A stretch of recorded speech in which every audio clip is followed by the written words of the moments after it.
हा अमृता बोल. हॅलो काका, दिवाळीच्या शुभेच्छा. अरे तुलाही आणि तुझ्या संपूर्ण कुटुंबाला माझ्याकडून दिवाळीच्या खूप खूप शुभेच्छा. बोल, कशी आहेस?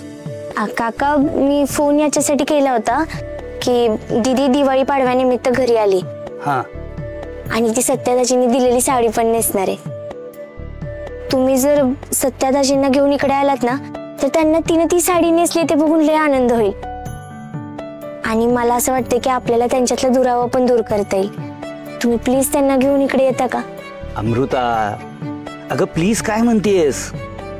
हे बघ, तुला आणि सगळ्यांना चांगलं माहिती आहे की सत्य आणि मंजूला एकत्र आणण्यासाठी मी काहीही करायला तयार आहे. तू अजिबात काळजी करू नकोस. मी सत्याला घेऊन येतो तिकडं.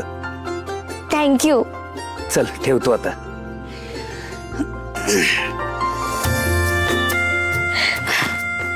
काय ग, काय म्हणले ते? घेऊन येतो म्हटले दाजींना.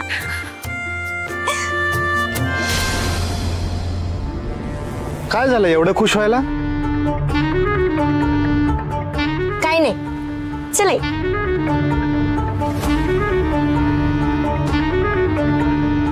एवढ्या का खुश झाल्यात या? कुछ तो गडबड है.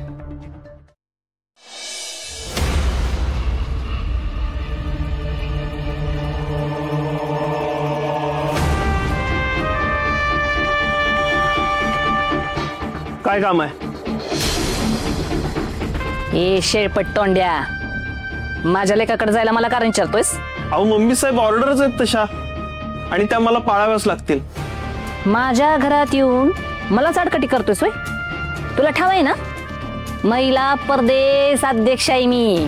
सिंपल आणि शिवी आणि कधी कधी स्पायसी बी. अहो सगळं माहित आहे, पण काय करणार? सत्यादादांच्या सुरक्षेची जबाबदारी आता माझ्यावर आहे. तुम्ही प्लीज काम असल्याशिवाय येऊ नका. आणि मॅडमनी मला सत्यादादांची सावली बनायला सांगितलंय. ए पारुषा तोंडाच्या, असा उजेड पाडी ना तुझ्या तोंडावर, काय का झटक्यात तुझी सावली तू दोघं बी गायब व्हाल. निसता एक फोन आणि तुझी बदली. आणि अशा ठिकाणी कराल का नाही का कुणाला दिसायचा बी नाहीस? करू का फोन? करू?